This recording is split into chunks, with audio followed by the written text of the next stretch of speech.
Hello students, आज हम start करने जा रहे हैं तुम्हारे मॉलिक्यूलर बायोलॉजी का first unit genetic recombination in a bacteria या जीवाणुओं में आनुवंशिक पुनर्योजन।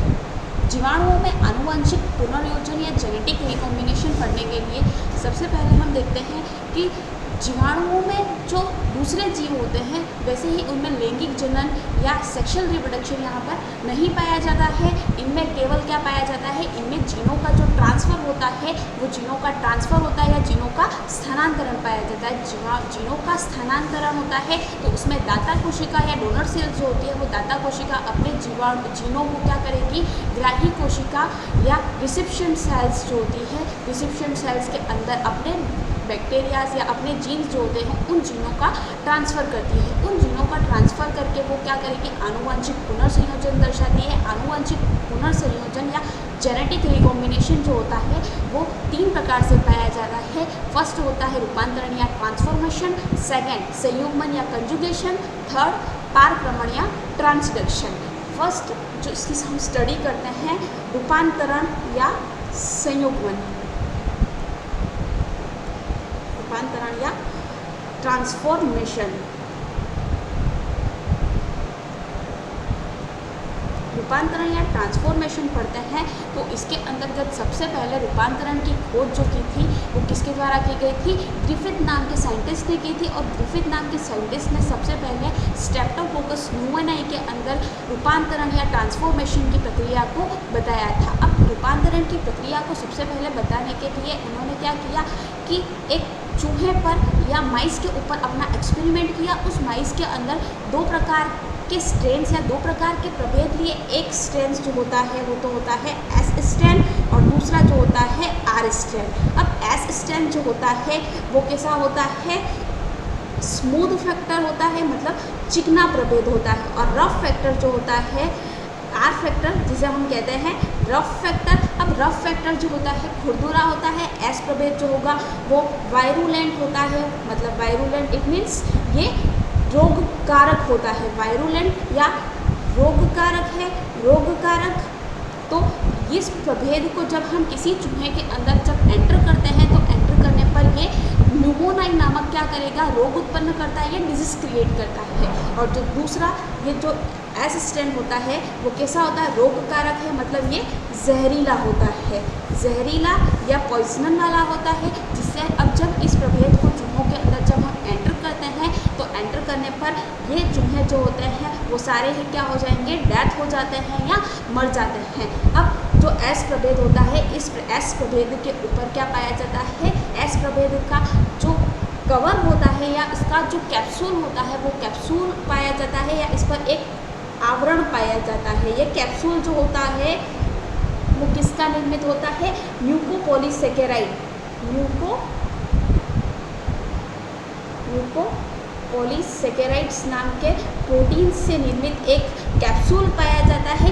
ये कैप्सूल्स जो होती है एक टाइप का प्रोटीन होती है जो एस प्रभेद को ऊपर से घेरे रखती है। अब दूसरी बात करते हैं दूसरा स्ट्रेन जो कि हमारा आर स्ट्रेन था, जो कैसा था, रफ स्ट्रेन या खुरदुरा प्रभेद जिसको कहते हैं। अब ये जो प्रभेद होता है एन वायरुलेंट होता है, एन वायरुलेंट इट मीन्स ये जो प्रभेद है ये किसी भी प्रकार का कोई भी रोग उत्पन्न नहीं करेगा। इसको जब चूहों में या माइस के अंदर जब हम एंटर करते हैं तो एंटर करने पर ये क्या करेगा, किसी भी प्रकार का कोई रोग उत्पन्न नहीं करता है। इसको जब हम चूहों के अंदर प्रवेश करेंगे तो चाहे ही चूहे क्या होंगे, जीवित रहते हैं।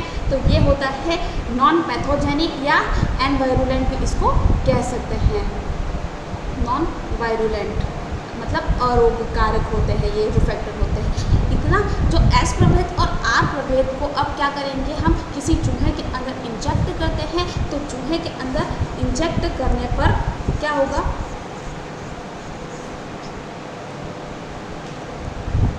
अब चूहे के अंदर इंजेक्ट करेंगे तो सबसे पहले हम क्या करते हैं,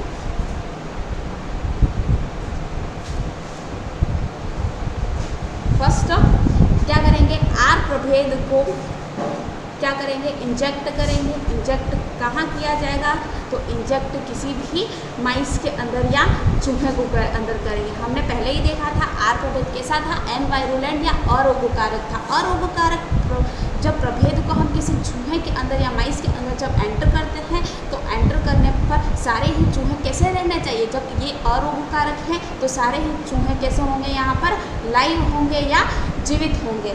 नेक्स्ट सेकंड कंडीशन, जो एस प्रभेद को क्या किया जाता है, किसी चूहे के अंदर यहाँ पर इंजेक्ट करते हैं, इंजेक्ट करने पर नाइस के अंदर इंजेक्ट किया जाएगा। तो हमको पता है कि एस प्रभेद जो होता है वो कैसा होता है, पैथोजेनिक होता है या रोगकारक होता है। रोगकारक प्रभेद है तो सारे ही चूहे के अंदर जब इनको प्रवेश कराया जाता है तो चूहे कैसे होंगे, यहाँ पर सारे चूहों की क्या हो जाती है, उनको न्यूमोनिया नाम की डिजीज़ हो जाती है और सारे चूहों की क्या हो जाएगी, डेथ हो जाती है। अब डेथ होने पर ये कंडीशन तो नॉर्मल कंडीशन थी कि एस प्रभेद हमको पता था, एस प्रभेद कैसा है, वायरुलेंट है या रोगकारक है, तो चूहों की डेथ निश्चित होनी ही थी। और आर प्रभेद जो होता है वो अरोगकारक होता है, तो चूहों के सारे चूहे कैसे रहने चाहिए, जिंदा। ये दो बात तो जो नॉर्मल कंडीशन थी, ठीक है। अब थर्ड स्टेप के अंदर, थर्ड बार प्रयोग पर इन्होंने क्या किया, ग्रिफिथ ने देखा कि जो एस प्रभेद होता है, इस प्रभेद को, एस प्रभेद को 80 डिग्री सेंटीग्रेड पर उसको गर्म किया जाता है और गर्म किया जाता है तो गर्म करने पर उसके अंदर के जितने भी पैथोजेनिक कारक थे या रोग कारक जो होते हैं वो सारे ही रोग कारक यहाँ पर क्या हो जाते हैं, डेस्ट्रॉय हो जाते हैं या नष्ट हो जाते हैं। तो अब उस बैक्टीरियाज के अंदर सारे रोग कारक खत्म हो चुके हैं या समाप्त हो चुके हैं, तब उनको चूहे के अंदर प्रवेश कराएंगे तो सारे चूहे कैसे रहेंगे, यहाँ पर लाइव रहेंगे। नेक्स्ट 80 डिग्री सेंटीग्रेड्स पर क्या करेंगे हम इसको, 80 डिग्री सेंटीग्रेड्स पर उसको हीट किल किया जाएगा, मतलब उसको गर्म करके उसके सारे ही बैक्टीरियाज को क्या किया जाएगा, समाप्त कर दिया जाता है, उसके सारे रोगकारक को समाप्त कर दिया जाता है। उसके बाद उसको उस एस प्रभेद को, ठीक है, ये एस प्रभेद दिया था, उस एस प्रभेद को हीट किल्ड किया था 80 डिग्री सेंटीग्रेड पर, जिससे सारे रोगकारक समाप्त हो गए। और अब इस एस प्रभेद को किसी चूहे के अंदर हम इंजेक्ट कराते हैं। अब इंजेक्ट कराने पर जो माइस होता है वो क्या होगा, जीवित रहेगा या लाइव होता है। अब नेक्स्ट ये कंडीशन हमने देख ली कि 80 डिग्री सेंटीग्रेड पर हीट किल किया एस प्रभेद को, सारे ही सारे रोगकारक जो थे वो समाप्त हो चुके हैं और उसको जब चूहों के अंदर एंटर कराया, उसको इंजेक्ट कराया तो सारे चूहे कैसे रहे, जीवित रहे। और फोर्थ कंडीशन में हमने क्या किया, जो हीट किल्ड एस प्रभेद था, उस हीट किल्ड एस प्रभेद के साथ में दूसरा जो प्रभेद था आर प्रभेद, उस आर प्रभेद दोनों को साथ में लेकर क्या किया, इन दोनों को चूहे के अंदर इंजेक्ट कराते हैं। अब हमको पता है कि हीट किल्ड जो एस प्रभेद था उससे चूहे क्या रह रहे थे, जीवित थे। और आर प्रभेद से भी चूहे सारे के सारे कैसे हैं, जीवित हैं या लाइव होते हैं, जीवित या लाइव हैं। तो हमने दोनों कंडीशन वही रह ली है। तो दोनों कंडीशन को जब चूहों के अंदर एक साथ में एंटर किया जाता है तो हम देखते हैं कि एज अ रिजल्ट हमको क्या मिलने चाहिए थे, सारे चूहे लाइव मिलने चाहिए थे या जीवित होते हैं। लेकिन एक यहाँ पर एक आश्चर्यजनक या सरप्राइज बात देखने को मिलती है ग्रिफिथ को कि जो सारे ही चूहे होते हैं, इन चूहों के अंदर क्या हो जाता है, न्यूमोनिया डिजीज़ हो जाती है और सारे ही चूहे क्या हो जाते हैं, मर चुके होते हैं। क्यों हुए डेथ, क्योंकि उनको क्या हो गया था, न्यूमोनिया नाम की डिजीज़ हो चुकी थी। अब न्यूमोनिया नाम की डिजीज़ हो चुकी है तो न्यूमोनिया एक रोग था और रोग कैसे हुआ, क्यों हुआ, ऐसी कंडीशन यहाँ पर हो तो हमको पता थी कि सारे चूहे हमको जीवित मिलने चाहिए थे या लाइव मिलने चाहिए थे। लेकिन यहाँ पर एज ए सरप्राइज बात हमको देखने को मिलती है कि यहाँ पर चूहों की क्या हो जाती है, डेथ। ऐसा क्यों हुआ, या तो इनके बीच में क्या हुआ कि जितने भी हीट किल्ड एस प्रभेद जो था, उस हीट किल्ड एस प्रभेद के अंदर जितने भी रोग कारक या पैथोजेनिक फैक्टर्स जो प्रेजेंट थे वो हीट किल्ड या पैथोजेनिक फैक्टर्स थे वो सारे के सारे वापस से जीवित हो चुके होंगे। क्यों, क्योंकि जो हीट किल्ड एस प्रभेद था वो मे भी ठंडा हो चुका होगा। तो इसी का कारण क्या हो सकता है कि जो बैक्टीरियाज के अंदर रोग कारक उपस्थित थे, ये रोग कारक क्या हो जाते हैं, पुनः जीवित हो जाते हैं, जिसके कारण से सभी चूहों की क्या हो जाती है, डेथ हो जाती है और उनको न्यूमोनिया डिजीज़ हो जाती है। और एक बात, अभी तक जब रूपांतरण की खोज हुई उससे पहले सब किसी भी साइंटिस्ट को ये नॉन नहीं था कि जो तुम्हारा जेनेटिक मटेरियल है, डीएनए है, प्रोटीन है या आरएनए है, एक्सेट्रा कोई भी हो, ये बात का पता नहीं था। लेकिन इस बात से एक बात का आपको पता चल जाता है कि जेनेटिक मटेरियल या जो आनुवंशिक पदार्थ होता है वो तुम्हारा क्या होता है, डीएनए होता है। डीएनए होता है कि प्रभेद हमको कैसे पता चलता है कि हमको पता है जो एस प्रभेद होता है उस एस प्रभेद पर एक कैप्सूल पाई जाती थी म्यूकोपॉलीसेकेराइड नाम की, और म्यूकोपॉलीसेकेराइड नाम की जो कैप्सूल पाई जाती वो कैप्सूल किसकी बनी हुई थी, प्रोटीन की बनी हुई थी, जो सबसे पहले हमने देख लिया था। अब प्रोटीन जो होता है जब उसको हमने उस जो आवरण या कैप्सूल जो था जब इसको आवरण को क्या किया 80 डिग्री सेंटीग्रेड पर हीट किल्ड किया तो उसका जो कैप्सूल या आवरण था वो कैप्सूल या आवरण क्या हो जाता है, नष्ट हो चुका होता है अथवा डिग्रेड हो चुका था। और जो आरएनए प्रभेद था वो आरएनए प्रभेद तो कभी आरएनए का जो फैक्टर था वो आरएनए फैक्टर यहाँ पर ट्रांसफ़र नहीं हो सकता था, लेकिन जो नकल डीएनए था या नग्न डीएनए जो था वो नग्न डीएनए एस प्रभेद से कहाँ ट्रांसफ़र हो जाता है, आर प्रभेद के अंदर इसका ट्रांसफ़र हो जाता है। तो इस बात से हमको इस बात का भी पता चल जाता है कि जो आनुवांशिक पदार्थ या जेनेटिक मटेरियल होता है वो जेनेटिक मटेरियल क्या है, डीएनए होता है, और इसका प्रभेद हिट किल्ड एस प्रभेद से इसका ट्रांसफ़र कहाँ हुआ, आर प्रभेद के अंदर हुआ है। मतलब जो रोग कारक जो थे या पैथोजेनिक फैक्टर थे वो एस प्रभेद से कहाँ ट्रांसफ़र हो चुके थे, आर फैक्टर के अंदर भी इनका ट्रांसफ़र हो चुका था। इसी के कारण सभी चूहों की क्या हो जाती है, डेथ हो जाती है। तो ये प्रोसेस जो होती है हमने देखा कि ये काय की प्रोसेस थी, रूपांतरण या ट्रांसफॉर्मेशन की प्रोसेस थी। अब ट्रांसफॉर्मेशन या रूपांतरण की प्रक्रिया होने के बाद सेकेंड जो ट्रांसफॉर्मेशन होता है या रिकॉम्बिनेशन जो पाया जाता है वो कौन सा मेथड होता है, संयुग्मन या कंजुगेशन।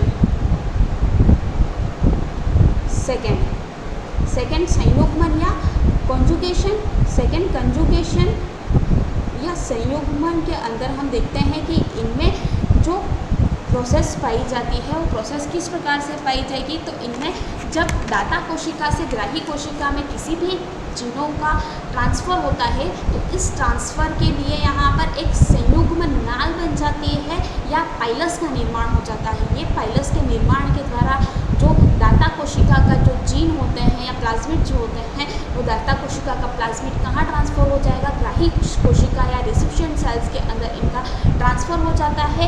तो सबसे पहले संयुग्मन की प्रक्रिया को सबसे पहले लेडरबर्ग व टॉटन नाम के साइंटिस्ट ने बताया, और इन साइंटिस्ट ने क्या बताया, कहाँ एक्सपेरिमेंट किया, तो इकोलाई के ऊपर एक्सपेरिमेंट में करके कंजुगेशन की प्रोसेस को सबसे पहले बताया। अब कंजुगेशन की प्रोसेस 3 स्टेप्स में बताई थी। फर्स्ट प्रोसेस जो होती है वो किस में होती है कि इसमें जब एक दाता कोशिका होती है और दूसरी होती है ग्राही कोशिका। अब दाता कोशिका और ग्राही कोशिका 2 प्रकार की कोशिका पाई जाती है। इन दोनों ही कोशिका के अंदर एक जो दाता कोशिका होती है जिसे हम कहते हैं F+ सेल भी इसको कहा जाता है, या दूसरा इसको कह सकते हैं दाता कोशिका भी इसको कहा जा सकता है। अब F+ या दाता कोशिका के अंतर्गत हम देखते हैं कि एक तो इसका क्या पाया जाता है, मेन डीएनए पाया जाता है। मेन डीएनए, अब मेन डीएनए के अलावा यहाँ पर दाता कोशिका के अंदर एक दूसरा जीवाणुवीय डीएनए भी अतिरिक्त पाया जाता है। इस अतिरिक्त या एक्स्ट्रा जो डीएनए पाया जाता है, इस डीएनए की संरचना को हम क्या कहते हैं, प्लाज्मिड अथवा इसको एफ फैक्टर या लिंग कारक भी इसको कह सकते हैं।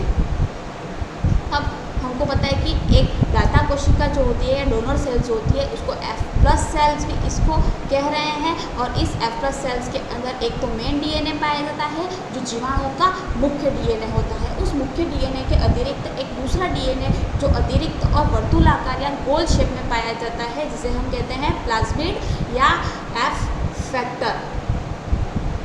अब F फैक्टर्स इसको कहा जाता है, और इस पूरी कोशिका को हम क्या कहते हैं, F+ सेल्स या दाता कोशिका इसको कहा जाता है। और इसका संयुग्मन हम किससे कराते हैं, ग्राही कोशिका के साथ में कराते हैं। अब ग्राही कोशिका जो होती है, इस ग्राही कोशिका को हम दूसरा क्या कहते हैं, F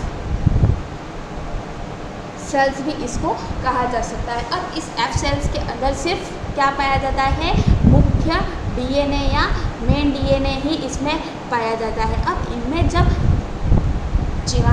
जीनों का जो ट्रांसफ़र होता है उस जीनों का ट्रांसफ़र किस प्रकार से होगा, हमको पता है हम संयुग्मन या कंजुगेशन पढ़ रहे हैं। तो कंजुगेशन में डीएनए या जीनों का जो ट्रांसफ़र होता है वो किसके द्वारा होता है, एक संयुग्मन नाल बन जाती है अथवा संयुग्मन या पाइलस का निर्माण हो जाता है। अब ये पाइलस का निर्माण किस प्रकार से होता है, तो ये जो दोनों ग्राही कोशिका और दाता कोशिका होती है, इन दोनों कोशिका के बीच में एक क्या पाया जाएगा, नलीनुमा या ट्यूबलाइक स्ट्रक्चर बन जाता है और ये ट्यूबलाइक स्ट्रक्चर क्या कहलाता है, पाइलस या संयुग्मन नाल इसको हम कह सकते हैं। अब संयुग्मन नाल ये क्या है, संयुग्मन नाल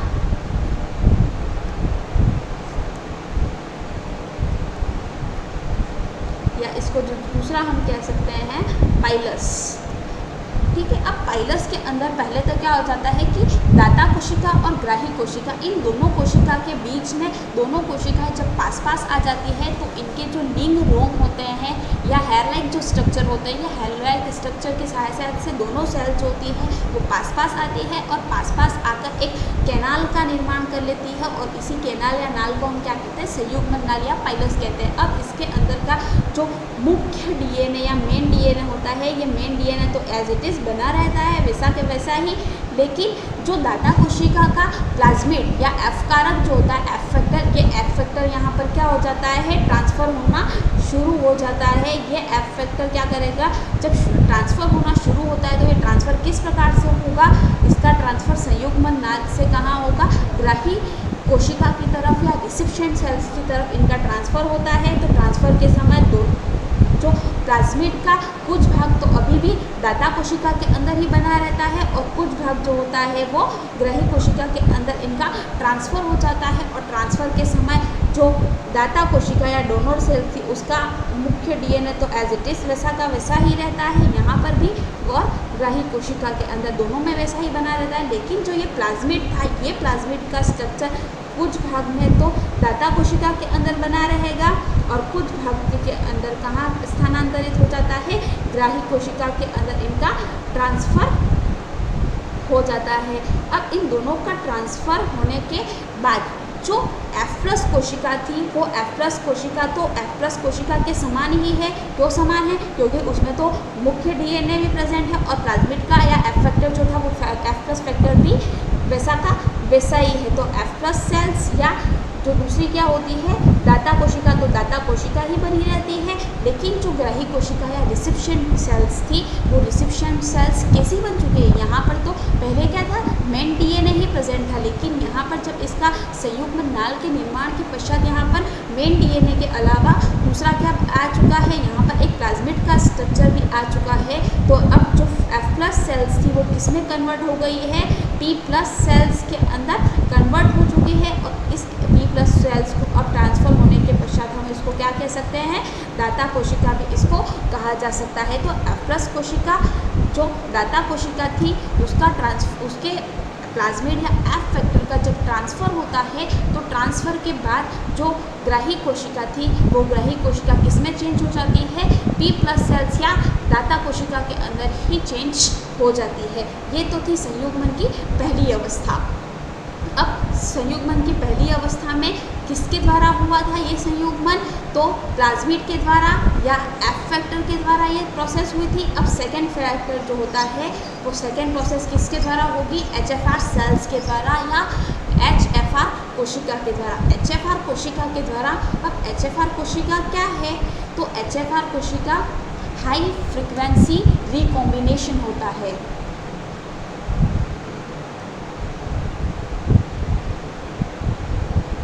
हाई फ्रिक्वेंसी रिकॉम्बिनेशन। अब हाई फ्रिक्वेंसी रिकॉम्बिनेशन क्या है, तो जब हमको पता है कि एक तो होती है यहाँ पर दाता कोशिका या डोनर सेल्स और दूसरी होती है यहाँ पर ग्राही कोशिका। इन दोनों के अंदर हम संयुग्मन पढ़ रहे हैं या कंजुगेशन पढ़ रहे हैं, तो संयुग्मन या कंजुगेशन की प्रोसेस में क्या बनता है, संयुग्मन नाल या पाइलस का निर्माण होता है। लेकिन ये HFR सेल्स क्या है, तो HFR सेल्स क्या होती है कि जब मुख्य डीएनए या मेन डीएनए जो होता है, इस मेन डीएनए के स्ट्रक्चर के साथ में ही अगर प्लाज्मिड का स्ट्रक्चर या एफ कारक जिसको कहते हैं, ये एफ कारक दोनों ही एक साथ में जुड़ जाते हैं या संगलित हो जाते हैं, तो इस संगलित या जो जुड़ी हुई अवस्था थी उसी जुड़ी हुई अवस्था को हम क्या कहते हैं, HFR कंडीशन या HFR सेल्स कहते हैं। तो HFR सेल क्या है, मेनली याद रखना कि जो मेन डीएनए होता है उस मेन डीएनए के साथ में एफ कारक या प्लाज्मिड की संरचना क्या हो जाती है, संगलित हो जाती है। और संगलित हुई जो कोशिका होती है उस कोशिका को एचएफआर कोशिका, जो कि हाई फ्रिक्वेंसी रिकॉम्बिनेशन या उच्च आवृत्ति की पुनरावृत्ति होती है, तो ये मिलकर क्या बना लेता है, एचएफआर कोशिका। अब एचएफआर कोशिका का स्ट्रक्चर देखना तो किस प्रकार से होगा, इसका स्ट्रक्चर जो होता है इतना तो होता है ये मेन डीएनए का, और दूसरा विभाग होगा यहाँ पर किसका शामिल हो जा रहा है, प्लाज्मिड का। अब दोनों स्ट्रक्चर्स के अंदर क्या चेंजेस है, दोनों क्या है, एक तो मेन डीएनए के साथ में दूसरा क्या है, प्लाज्मिड का स्ट्रक्चर यहाँ पर साथ में जुड़ चुका है। तो ये जो सेल्स बनी है वो सेल्स क्या है, एचएफआर सेल्स। अब एचएफआर सेल्स क्या है, हाई फ्रिक्वेंसी रिकॉम्बिनेशन। इस एचएफआर कोशिका को ही हम क्या कहते हैं, दूसरा दाता कोशिका के जैसे ये बिहेव करेगी या उनका दाता कोशिका के जैसा कार्य करना शुरू कर देगी। अब ये दाता कोशिका जो होती है वो किसमें अपने जेनेटिक मटेरियल को ट्रांसफ़र करेगी, तो P+ कोशिका या ग्राही कोशिका जो होती है, इस ग्राही कोशिका के अंदर क्या करेगी, अपने जेनेटिक मटेरियल को या जो प्लाज्मिड होती है उसका स्थानांतरण करेगी। तो P+ कोशिका में केवल क्या होता है, मुख्य गुणसूत्र होता है या मुख्य डीएनए होता है, इसमें प्लाज्मिड का स्ट्रक्चर नहीं पाया जाता है। अब दोनों कोशिकाएं रेडी है कि एक तो होती है एचएफआर सेल्स और दूसरी जो होती है P+ कोशिका या ग्राही कोशिका।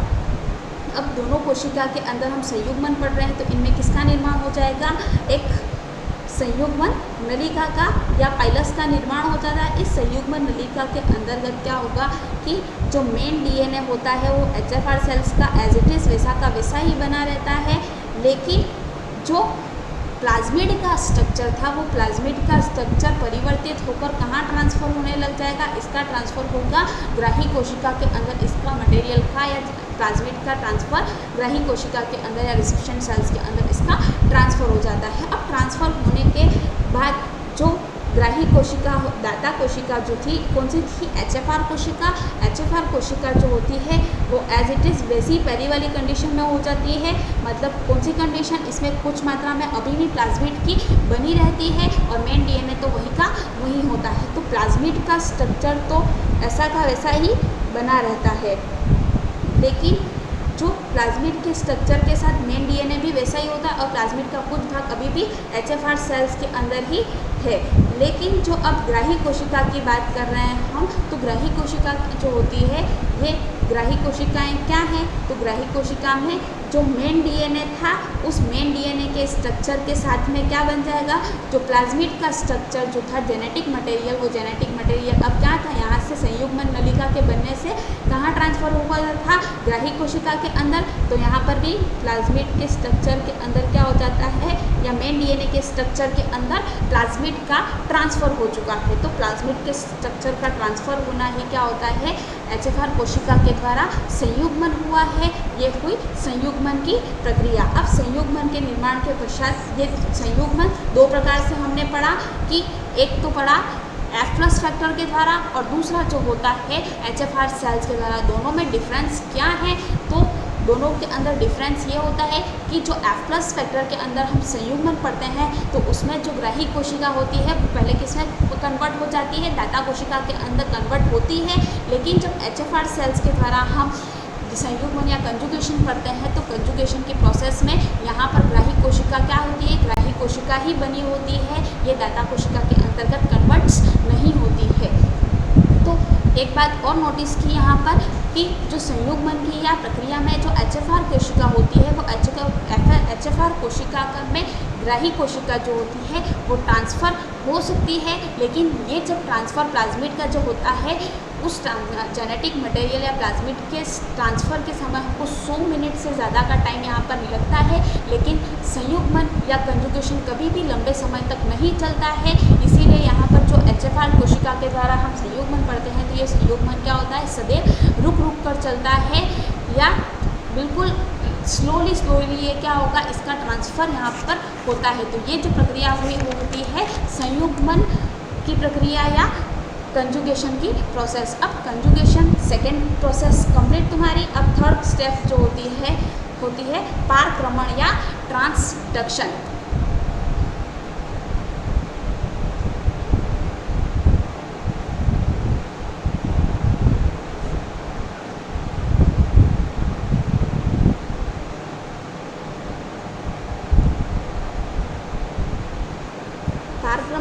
ट्रांसडक्शन क्या है, तो सबसे पहले इसकी जो खोज थी वो किसके द्वारा की गई थी, लैडरबर्ग और जिंडर के द्वारा सबसे पहले इसकी खोज की गई थी। अब लैडरबर्ग और जिंडर ने सबसे पहले पारक्रमण की खोज कहाँ की, तो साल्मोनेला टाइफम के अंदर की गई। साल्मोनेला टाइफम के अंदर इसकी खोज सबसे पहले किसने की थी, लैडरबर्ग व जिंडर ने।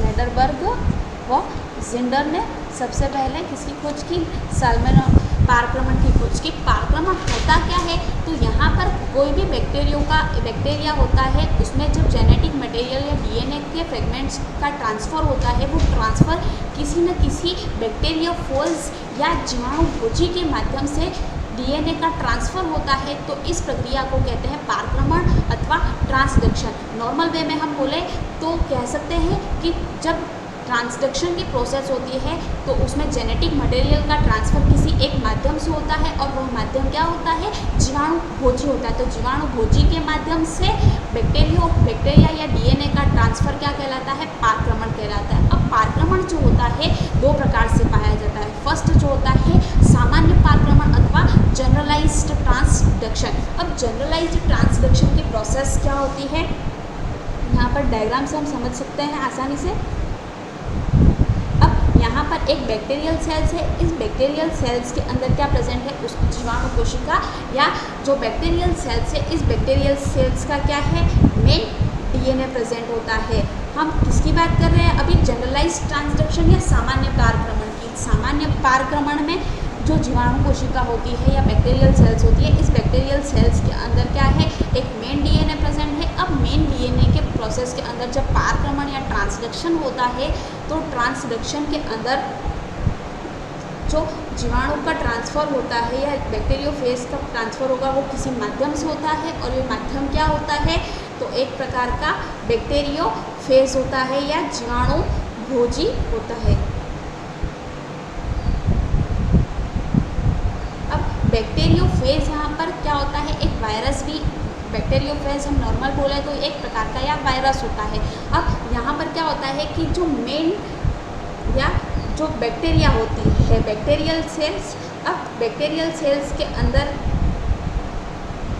क्या हुआ, बैक्टीरियल सेल्स के जीवाणु या उसके डीएनए के अंदर जब किसी बैक्टीरियोफेज कोई अटैक करता है, तो अटैक करने पर इसकी जो भित्ति होती है या जीवाणु की भित्ति होती है, ये जीवाणु की भित्ति कैसी हो जाती है, उसका मेन डीएनए तो वैसा का वैसा ही बना रहता है। लेकिन यहाँ पर जो बैक्टीरियोफेज के अटैक करने के बाद ये क्या हो जाता है, इसका जो वॉल होती है बैक्टीरियल सेल्स की, वो बैक्टीरियल सेल्स की वॉल का डिग्रेडेशन शुरू हो जाता है। यहाँ से ये विघटित होनी यहाँ पर शुरू हो जाती है। जिस स्थान पर भोजी डीएनए ने या बैक्टीरियोफेज ने अटैक किया है, वहाँ पर जीवाणुओं की भित्ति जो होती है, वो जीवाणु की भित्ति विघटित थोड़ी डेस्ट्रॉय होनी शुरू हो चुकी होती है, और डेस्ट्रॉय होनी शुरू होगी तो जो भोजी डीएनए या बैक्टीरियोफेज का जो डीएनए था, वो डीएनए का ट्रांसफ़र कहाँ हो जाएगा, बैक्टीरियल सेल्स के अंदर इसका एंट्री शुरू हो जाती है। तो सेकेंड कंडीशन के अंदर हम देखते हैं कि जो बैक्टीरियोफेज का डीएनए या न्यूक्लिक एसिड जो होता है, वो कहाँ एंटर कर चुका है,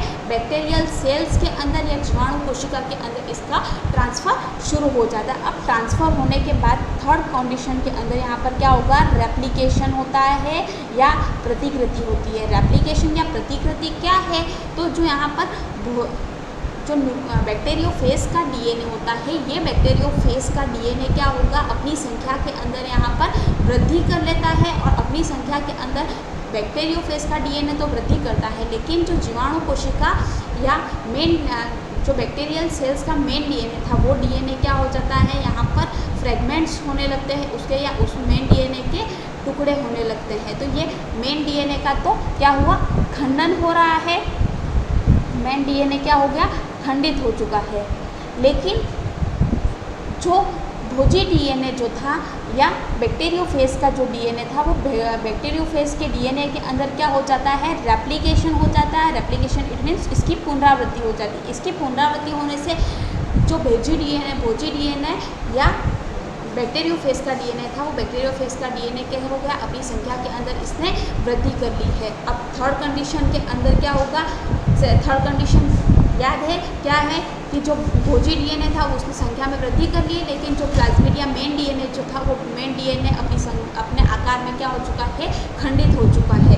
अब फोर्थ कंडीशन के अंदर जो बैक्टीरियोफेज या बैक्टीरिया सेल्स जो है वो बैक्टीरिया सेल्स क्या करती है, तो जीवाणु भोजी जो होता है या बैक्टीरियोफेज का वापस से उनका निर्माण शुरू हो चुका होता है। क्यों निर्माण शुरू हो चुका है, क्योंकि यह जो बैक्टीरियोफेज के डीएनए संख्या में बहुत ज़्यादा उन्होंने रेप्लिकेशन कर लिया है या उनकी अतिवृद्धि हो गई है, उनका गुणन हो चुका है। तो नेक्स्ट कंडीशन के अंदर बहुत ज़्यादा मात्रा में क्या बनने लगेंगे, नए बैक्टीरियोफेज का निर्माण शुरू हो चुका होगा।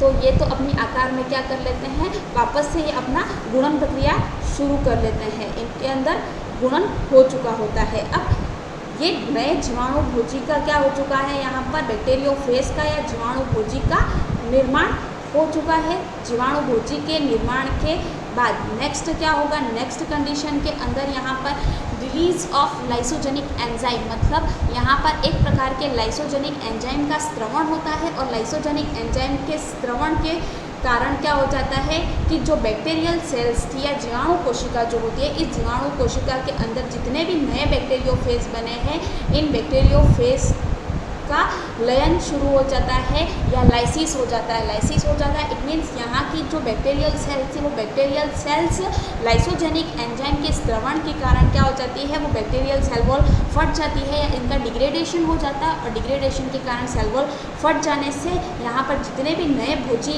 या नए बैक्टीरियोफेज बने थे वो नए बैक्टीरियोफेज यहाँ से बाहर निकल जाते हैं और यहाँ से फ्री हो चुके होते हैं। अब नए फ्री हुए जो बैक्टीरियोफेज थे वो वापस से लयन या लाइसिस के कारण फ्री हुए हैं।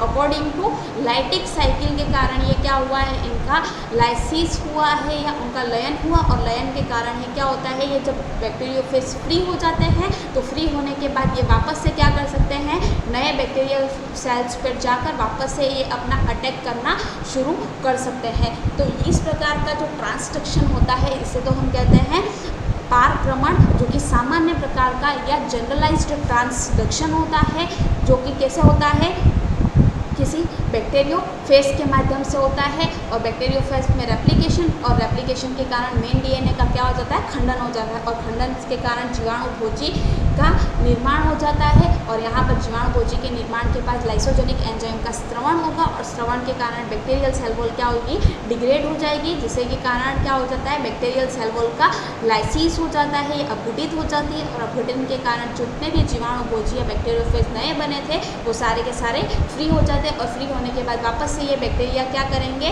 किसी अन्य बैक्टीरियल सेल्स पर जाकर अटैक करना वापस से शुरू हो जाते हैं और ट्रांसडक्शन की प्रोसेस को वापस से ये रिपीट करते रहते हैं। ये तो हुआ सामान्य पारक्रमण या जनरलाइज्ड ट्रांसडक्शन। अब सेकेंड जो स्टेप होती है, अब सेकेंड स्टेप क्या है, सामान्य पारक्रमण तो फर्स्ट था, सेकेंड जो होता है विशिष्ट ट्रांसडक्शन या विशिष्ट प्रकार का पारक्रमण, जिसको हम कहते हैं पारक्रमण। कौन से प्रकार का है ये, विशिष्ट प्रकार का पारक्रमण। विशिष्ट पारक्रमण अथवा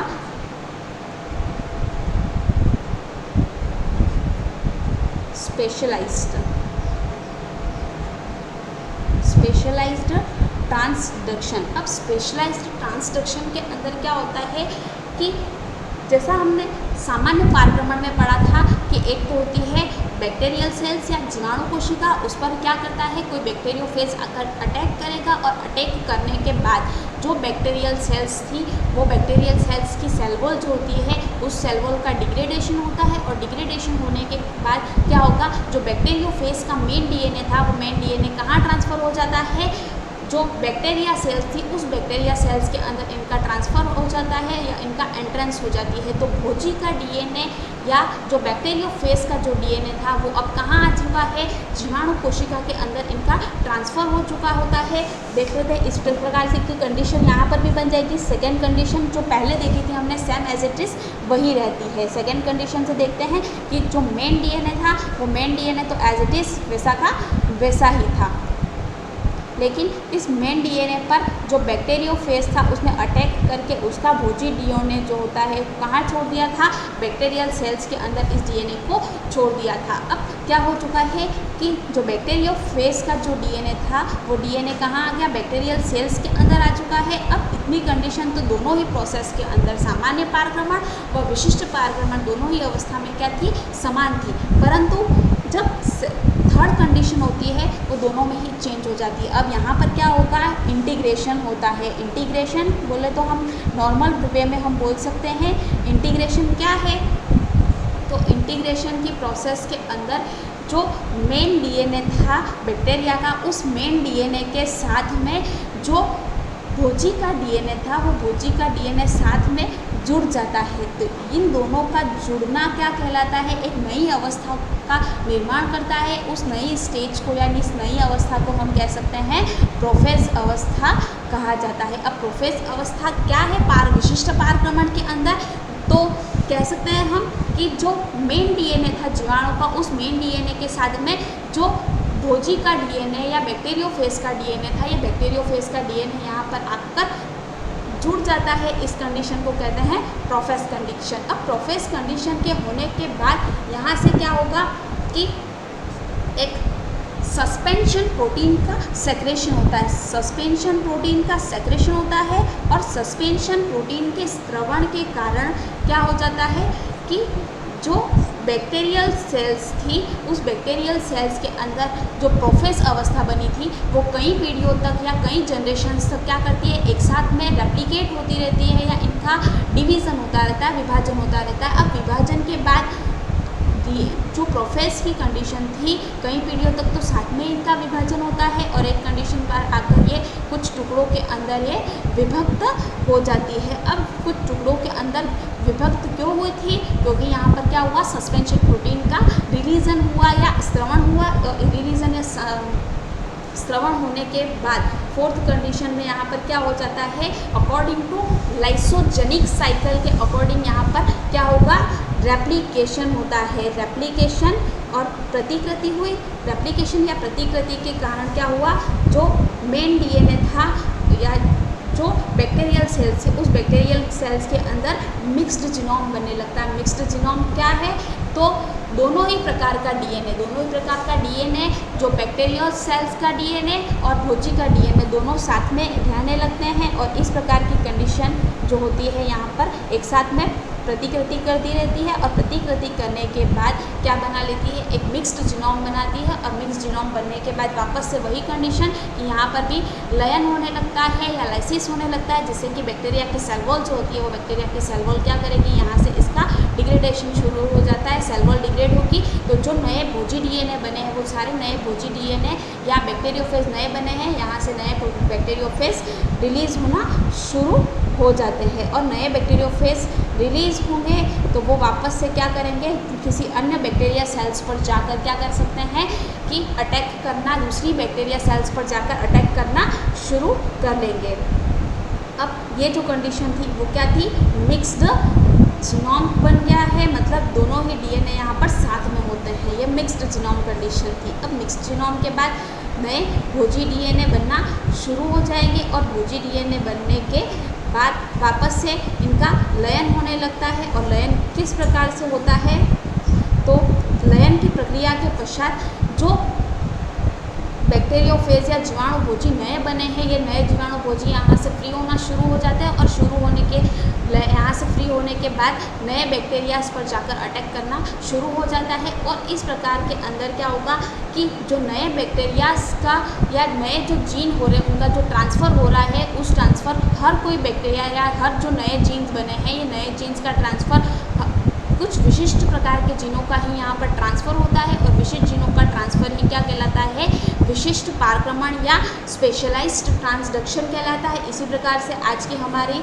जो क्लास का जो टॉपिक था स्पेशलाइज्ड ट्रांसडक्शन वो कंप्लीट होता है और यहाँ पर क्या हो जाएगा, ट्रांसडक्शन की प्रोसेस कंप्लीट हो जाती है।